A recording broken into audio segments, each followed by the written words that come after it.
Mesdames et messieurs, chers auditeurs, Kribi FM, la radio qui vous écoute, vous donne la possibilité de nous contacter afin de nous mettre au courant des événements, faits de société qui se déroulent dans votre localité, dans vos alentours.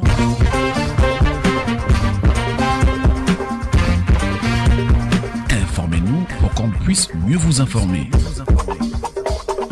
Kribi FM répond au numéro de téléphone 651 48 72 64 6 97 09 23 75. Kribi FM, la radio citoyenne, la radio qui vous écoute, la radio toujours plus près de vous.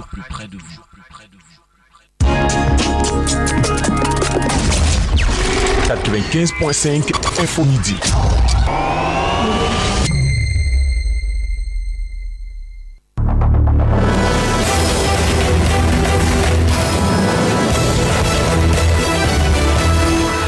Mesdames, Messieurs, bonjour et bienvenue sur Kribi FM. C'est la grand-messe de l'information. Tout de suite, les titres.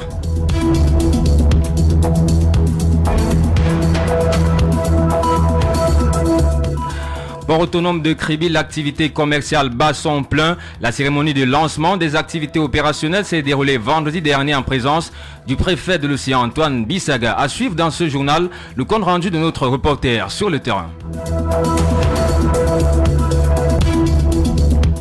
À suivre également une enquête exclusive sur KPS, entendez Kribi Port Security. Aurélie Crescence Mida a cherché à en savoir davantage sur cette entreprise qui assure la sécurité au port autonome de Kribi. Vous l'entendrez dans quelques instants. Enfin, dans notre dossier consacré aux préparatifs de la Journée internationale de la femme, plein feu sur les dames du groupe Émergence, marches sportives, soirées culturelles et excursions meublent désormais leur quotidien. Vous en saurez également davantage dans quelques instants.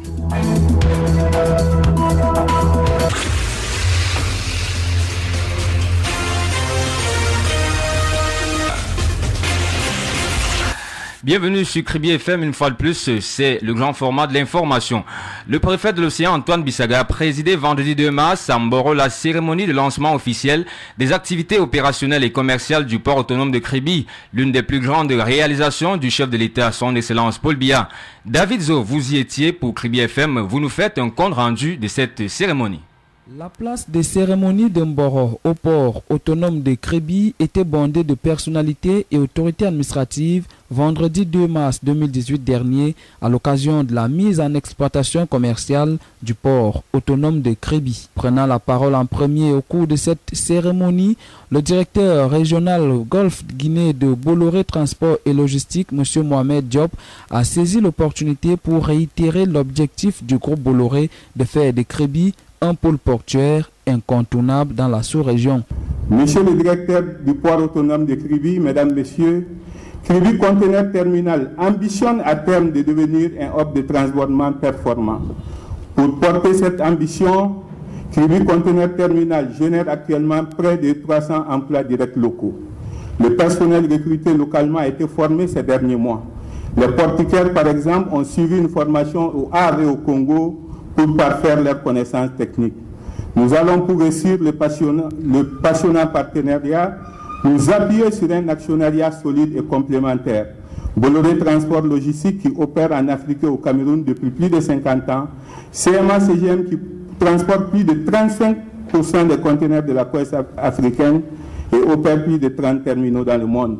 Le chinois Chek, constructeur de renom, est très actif dans le développement d'infrastructures au Cameroun et des opérateurs privés camerounais de référence qui font accompagner le projet. Et nous voulons croire qu'avec la synergie agissante de la communauté portière de Kribi, nous ouvrons ce jour une fenêtre sur l'Afrique. L'arrivée au port de Kribi du navire CMA CGM Bianca ce vendredi avec plus de 8000 conteneurs démontrait à suffisance la puissance de l'infrastructure portuaire qu'abrite la ville de Kribi.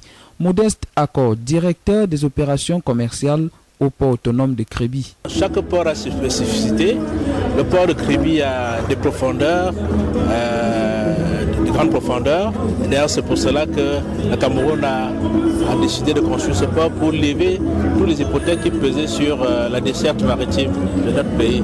Là, nous pouvons avoir des navires de grande capacité, mais je voudrais souligner que les deux ports sont complémentaires parce qu'il y a une liaison maritime qui va relier le port de Kribi et le port de Douala, afin que les deux ports puissent participer au commerce international sur tous les continents. Donc je voulais préciser que le port de Kribi s'inscrit dans le cadre du développement d'un nouveau pôle économique, et dès lors nous pouvons dire que cet enjeu est très important pour notre économie.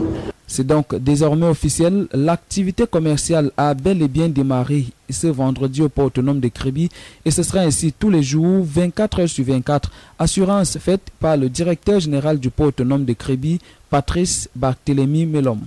Le port est opérationnel et donc il va tourner à plein temps, 24 heures sur 24.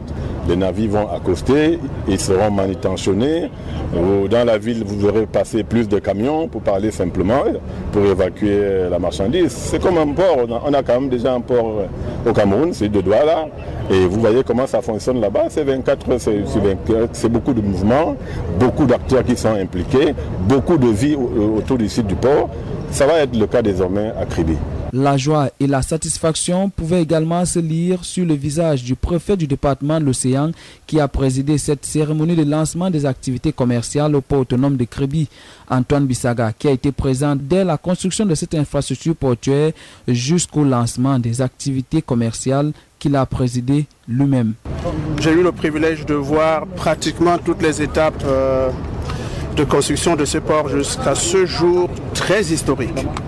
Et vous comprenez donc, pas seulement moi, mais je crois que c'est tout le Cameroun qui vit aujourd'hui un tournant de son histoire économique, en ce sens que le port entre en état de fonctionnement véritable.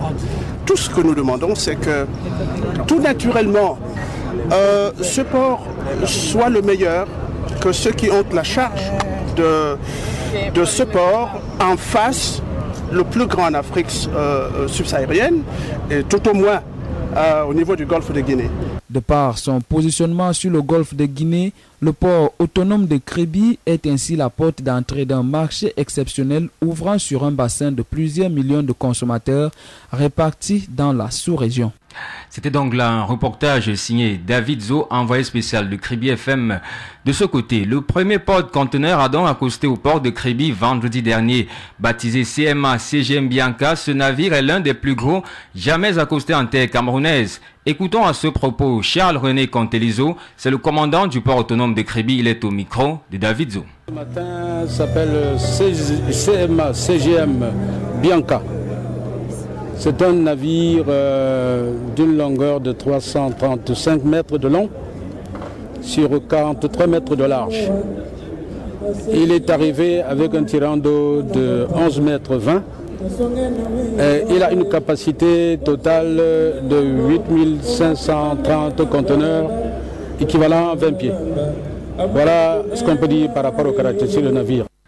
La cérémonie de mise en exploitation commerciale du port autonome de Kribi est perçue par de nombreux Kribiens comme la concrétisation d'un rêve, un rêve plein d'espoir pour la jeunesse et pour l'avenir de notre pays. Écoutons les impressions des Kribiens recueillies par David Zo du côté de Mboro, une fois encore. Immense joie et une immense fierté. Voilà, en tant que citoyenne résidente de la ville de Kribi qui attendait de voir ce projet prendre corps et décoller définitivement. Je crois que ce que je ressens, c'est ce que ressentiraient tous ceux qui vivent à Kribi en ce moment et même au-delà de Kribi. C'est vraiment une très grande fierté parce qu'on sait déjà que le projet, le rêve est devenu réalité et que toutes les promesses qui sont derrière ce port vont suivre. Et je crois que ça donne de l'espoir à tout le monde, à la jeunesse, à toutes les générations futures, sachant que nous allons vraiment vers l'émergence. Et nous sommes contents et fiers de faire partie de cette page de l'histoire. Vraiment, nous sommes fiers, vraiment.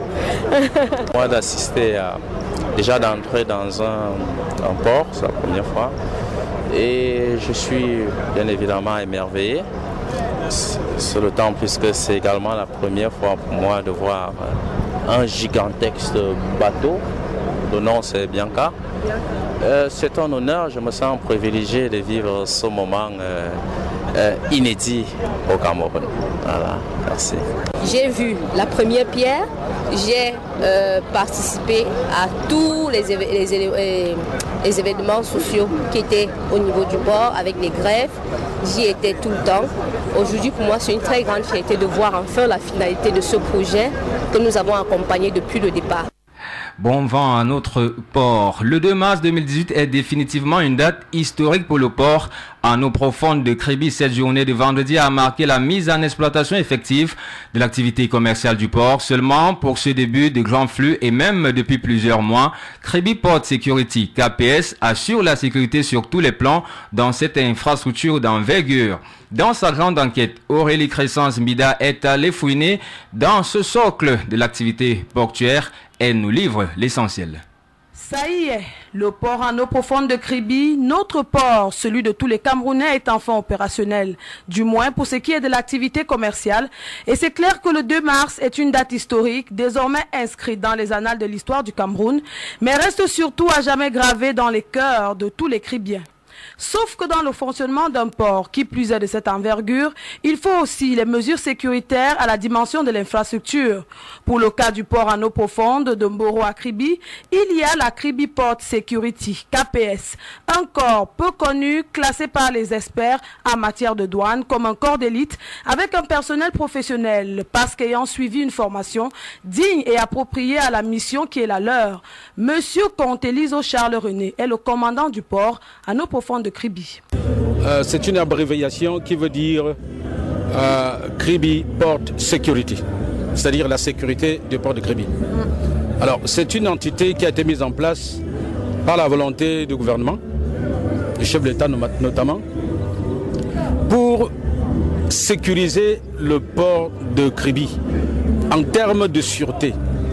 Alors, c'est une équipe qui a été mise en place, je disais, par la volonté du gouvernement, pour préparer l'entrée en exploitation du port autonome de Kribi sur le plan de la sûreté, sur le plan des contrôles de sûreté, aussi bien sur les terminaux que sur les entrées, côté mer et côté terre. Mission. Ce qui confirme que l'équipe solide et surtout jeune de la KPS est à pied d'œuvre au quotidien pour la mise en pratique de tous les enseignements reçus au cours de leur formation il y a longtemps. Et le rêve nourri par plusieurs jeunes s'est réalisé pour ce personnel KPS depuis janvier 2018. C'est une entité qui a été spécialement formée et encadrée par des Israéliens et qui devait passer la main au moment du passage de la mise en exploitation du port, à la mise en exploitation du port autonome. Alors, ils ont été formés, je disais, pendant 3-4 ans. Et depuis le 1er janvier de cette année, c'est-à-dire 2018, le personnel de Kribi Port Security est entièrement reversé, transféré, si vous préférez, au port autonome de Kribi, sous la capitainerie. C'est une unité qui a été affectée comme service de sûreté à la capitainerie, c'est-à-dire sous l'autorité du commandant de port. Vous me poserez bien la question de savoir comment travaille réellement le personnel de la KPS, en incluant qu'au sein de cette équipe, il y a le volet maintenance qui est assuré notamment en matière d'électricité, de plomberie et de vidéosurveillance par des professionnels et des experts formés pour. Il y a des personnes qui demandent à entrer, à visiter le port, par exemple, ou à accéder au port. La demande est adressée au directeur général du port autonome de Kribi, qui la cote au commandant de port pour suite à donner. Nous analysons cette demande. Si le directeur général a déjà donné un accord de principe en amont, il nous cote la demande pour suite à donner. Nous la traitons à notre niveau et nous donnons des instructions à Kribi Port Security, à KPS, pour effectuer les contrôles à l'entrée du port, que ce soit pour une visite ou bien pour une opération. Notre enquête, coïncidant avec la célébration de la Journée internationale de la femme, ça aurait été un crime de lèse-majesté de laisser partir le commandant du port sans lui poser la question de savoir si les femmes ont un pourcentage équilibré au sein de la KPS. Il y a du personnel féminin au sein de cette équipe de KPS qui représente, à mon humble avis, je peux me tromper, hein, qui me représente quelque chose comme 15 à 20%. Après cet équilibre genre que nous confirme le commandant du port autonome de Kribi, l'autre question, c'est la moyenne d'âge au sein de la KPS. Elle est globalement jeune. Bon, je peux dire moyenne d'âge dans les 30 ans, hein, entre 30 et 35 ans.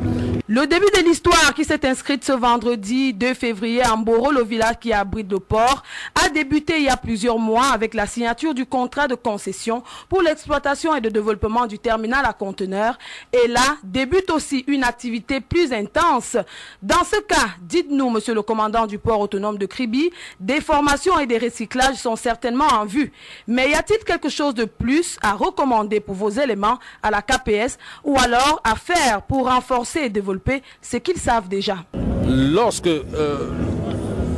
l'activité va atteindre sa vitesse de croisière, l'activité qui démarre aujourd'hui, qu'ils prennent l'habitude de procéder au contrôle avec un peu plus de célérité pour éviter la congestion aux entrées et aux sorties du port. Il y a un personnel féminin là-dedans? Oui, bien sûr. On dira alors pour finir que KPS est le socle sécuritaire du port en eau profonde de Kribi. Il n'y a aucun doute à se faire là-dessus. Seulement, recommandation est rappelée aux visiteurs de se rassurer d'être conformes avant de s'y rendre. Mboro, c'est tout de même à une trentaine de kilomètres de Kribi urbain.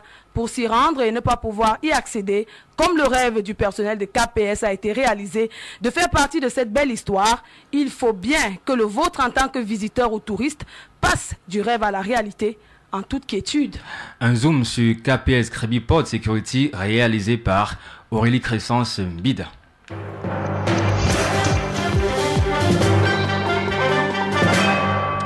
Nous entrons dans notre dossier sur les préparatifs liés à la Journée internationale de la femme qui se célèbre le 8 mars prochain.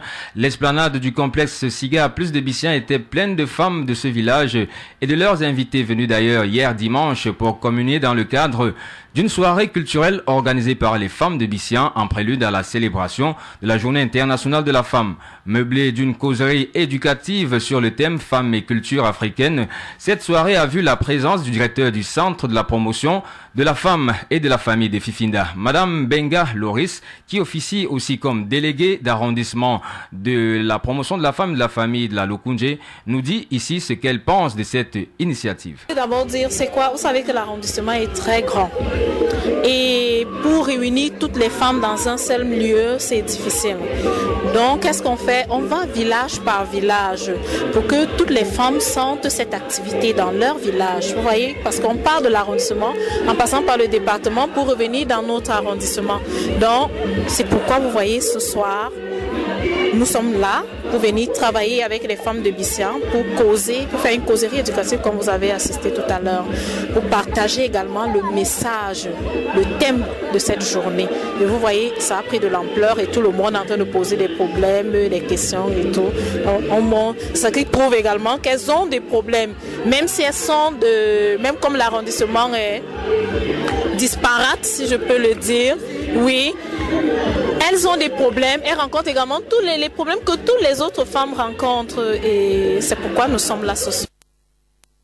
Une causerie éducative qui a apporté un plus dans la connaissance de celles qui étaient présentes. Nous écoutons tour à tour Madame Veuve Njouemou, Madame Bian Brigitte et Madame Zobo Agnès. Elles sont au micro de Melvis Dionne.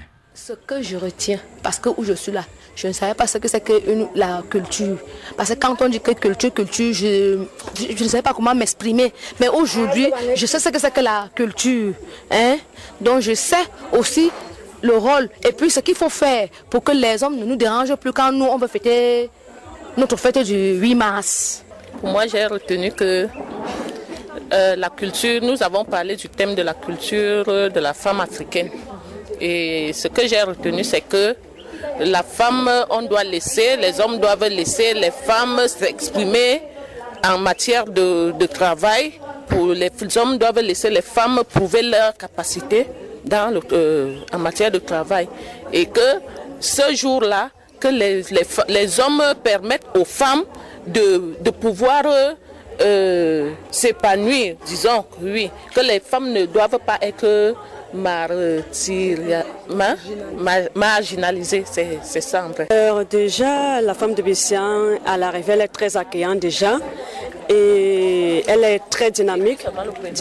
Et par rapport au thème de cette année, c'est une femme très très engagée déjà dans le thème de part de leur mobilisation. Cela montre qu'elles sont prêtes à sauvegarder, parce que le thème d'aujourd'hui c'est la culture. Elles sont prêtes à redynamiser notre culture et à défendre notamment les causes de la femme, notamment en particularité la femme de Bissian. Merci.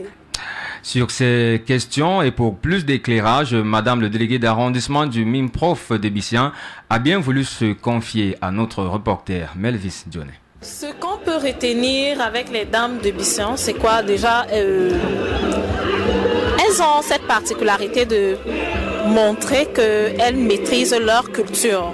Oui, mais le seul problème, comme on voit également partout ailleurs, c'est que ces problèmes ont un impact sur elles. Et j'ai souligné que c'est parce qu'elles ne maîtrisent pas leurs droits. Si elles maîtrisaient leurs devoirs et leurs droits, elles rencontreront moins de problèmes maintenant.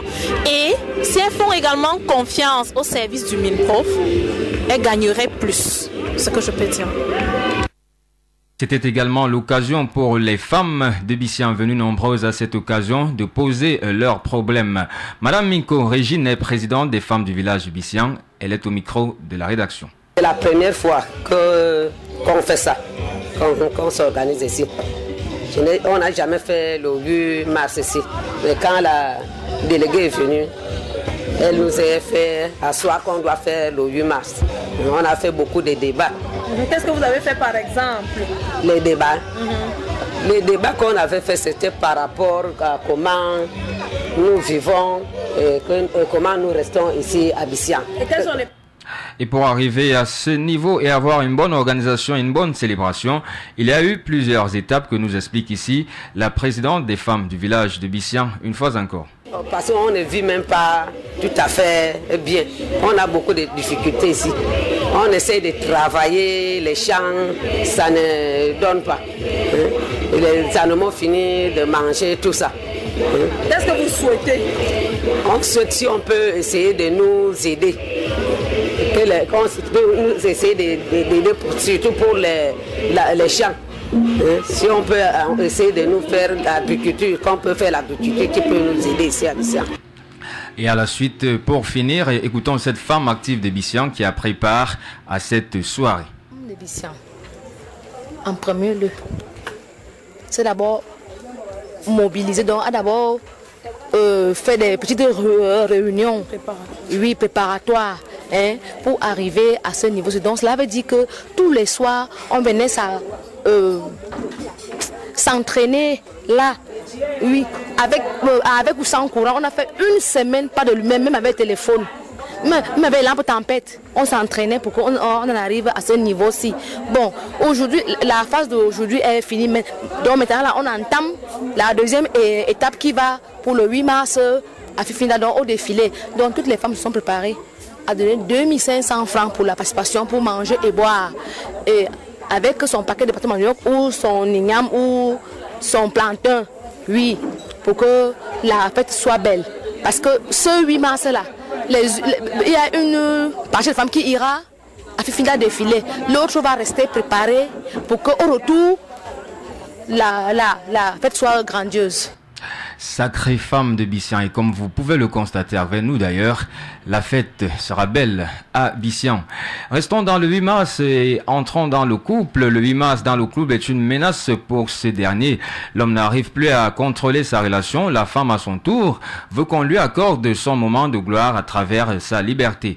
Alors l'époux soucieux et inquiet ne souhaite pas accorder du crédit à cette célébration en l'honneur de la femme. De la question fondamentale, quelle est la place du 8 mars au sein des couples? Et je vous la pose cette question, Corinne Audrey Massa.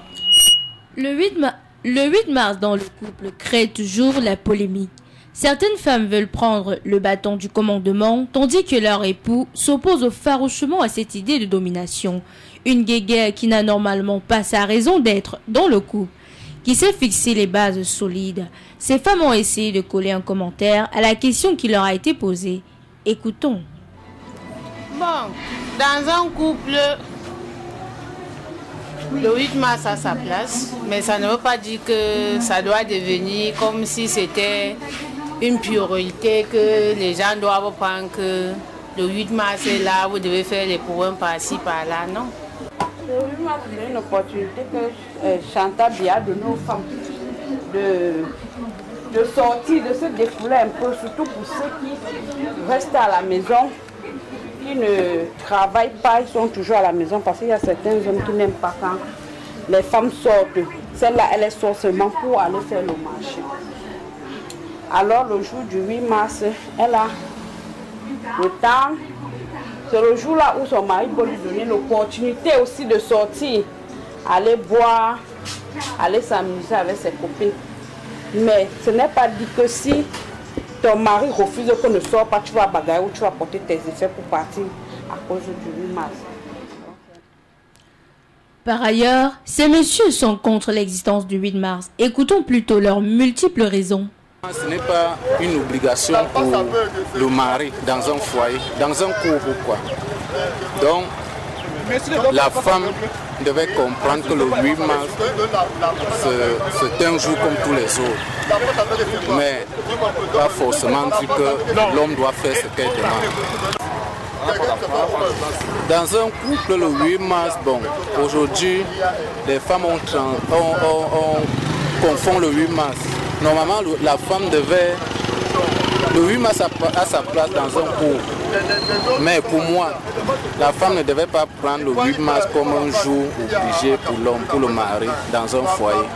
Donc, c'est ce jour-là que la femme devait montrer à son mari que les 1500 de rations que tu me donnes tous les jours, les 100 francs, les 50 que j'ai réservés, voilà ça aujourd'hui, j'ai acheté mon 8 mars. Mais ça devient plutôt le contraire. Aujourd'hui, tu vois, la femme prend les dossiers, la facture de la moto de son mari, garde au cas où tu n'achètes pas son 8 mars, elle brûle la facture de la moto qu'il a nourri tous les jours. Par contre, c'est-à-dire, de ma part, l'État devait revoir ce... Ça n'a rien à voir, ça n'a aucune place dans le monde.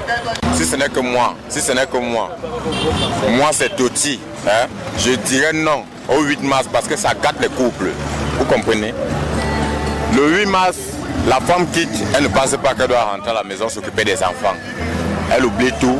Parce que là-haut, machin, c'est une journée par an. Et puis, il faudrait qu'on doit se réjouir. Elles doivent pas se tromper. Elles risquent de perdre leur mari. Sinon, si ce n'est que moi, le 8 mars, on coupe le courant et tout. Pour moi, ça n'existe pas. Le 8 mars n'a pas de place dans un couple. Le 8 mars, c'est uniquement pour la femme.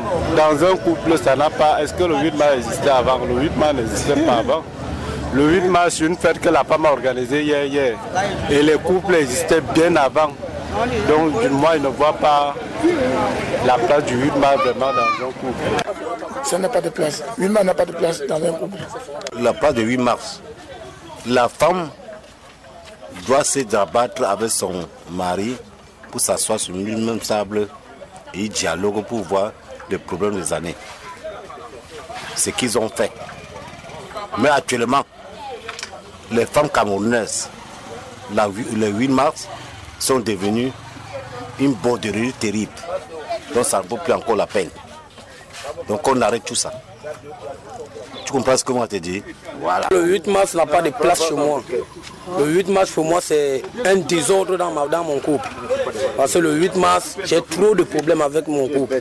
Donc pour moi, le 8 mars n'a pas de place. Il n'y a aucune place dans le couple parce que dans le couple, vous les femmes, vous prenez le poids dans le 8 mars parce que si on n'achète pas le 8 mars, vous allez nous casser la tête. Le jour là, tu vas préparer parce que c'est ma fête. Le 8 mars n'a pas de place dans le couple parce qu'on a tellement de fêtes. Pourquoi vous parlez seulement de 8 mars? Non, le 8 mars, normalement, ça n'a rien à voir avec le couple. C'est une fête. Comme toutes les fêtes, ça veut dire aujourd'hui, si on parle de 8 mars, la fête de la femme, hein, On va parler de la fête du mouton, la fête... Les hommes même également ont leur fête. On ne sait pas pourquoi on n'honore pas tellement la fête des hommes comme ça là. Il y a la fête des enfants, il y a la fête des pères, machin truc. Pourquoi on voit seulement le 8 mars? Pourquoi on voit seulement le 8 mars? Dis que Bombay, comme tu vois là, tout le temps qu'on a eu à passer, voilà au moins c'est...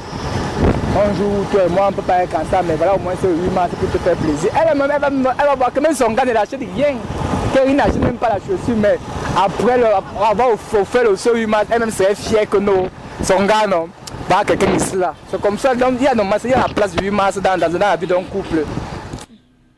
En somme, le 8 mars est la journée internationale de la femme, officialisée par les nations en 1977, trouve son origine dans les manifestations de femmes au début du XXe siècle en Europe, réclamant le droit de vote, de meilleures conditions de travail et l'égalité entre les deux sexes. En effet, c'est suite à une grève des ouvrières de Saint-Pétersbourg que la tradition du 8 mars prend effet. Après 1945, la Journée internationale des femmes devient une tradition dans le monde entier.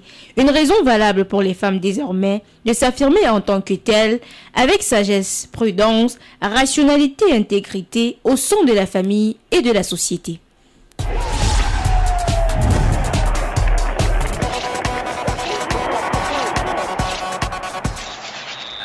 Et actualité oblige, c'est un sport aux couleurs de la femme. Ce samedi 3 mars était jour de lancement officiel des activités liées à la Journée internationale de la femme, 33e édition sur toute l'étendue du territoire national. Au programme de ce premier jour, une marche sportive et à ce rendez-vous, les femmes de Kribi n'ont pas été en reste. Elles ont sillonné les artères de la ville après le départ à la place des fêtes. Près d'un millier de femmes entre chant et danse n'ont pas vu la longueur de l'itinéraire. Dans les rangs de cette marche sportive, il y avait en bonne place celle du groupe Émergence, avec à leur tête Nelly Bertemba, directeur général du restaurant Le Cigare VIP, qui n'a pas manqué de donner ses impressions à la fin de la marche. Elle est au micro de Melvis Dionné. Je suis Nelly Désiré Mbamba, directrice du restaurant Cigare. Alors, le sport, vous savez, c'est quelque chose de très important. Et au terme de notre marche sportive, vraiment, nous sommes vraiment très contentes, très galvanisées. Ça nous a fait du bien. Et on aimerait que ça se produise, pas seulement le 8 mars, mais tous les samedis, si ça peut être possible, parce que vraiment, c'était une très belle expérience. À la suite donc de Madame le directeur général du restaurant Le Cigare VIP, d'autres femmes ont également donné leurs impressions au micro de la rédaction. Nous les écoutons.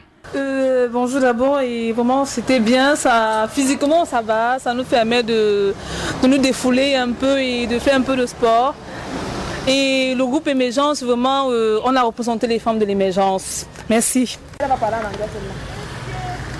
Les impressions ont été très bonnes cette année. Déjà que personnellement, j'ai jamais participé au sport collectif pour les activités de la Journée internationale de la femme. Donc moi personnellement, j'ai été très ravie. Ça m'a beaucoup plu. Ça m'a aidé à me remettre sur pied. Déjà, ça fait très longtemps que j'ai pas fait sport. Donc j'ai une énergie. En fait, je peux dire, je pète les formes. C'est donc toute une semaine pleine qui est ainsi lancée pour les dames de l'océan et des Kribi en particulier. Elle sera sans repos entre causeries éducatives, excursions, tables rondes, soirées de gala et activités sportives. C'est un programme chargé qui s'achève, vous vous en doutez bien, le 8 mars lors de la grande parade. KFM, le leader de l'information.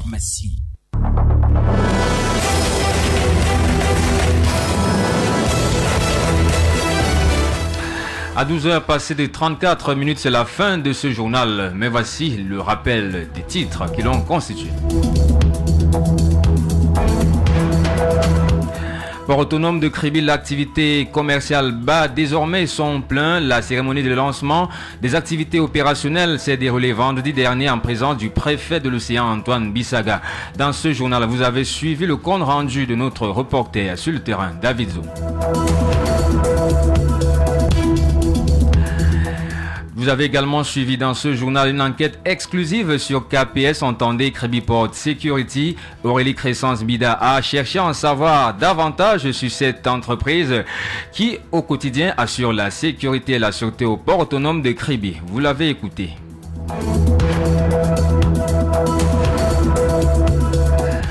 Enfin, notre dossier consacré aux préparatifs de la Journée internationale de la femme a fait plein feu sur les dames du groupe Émergence.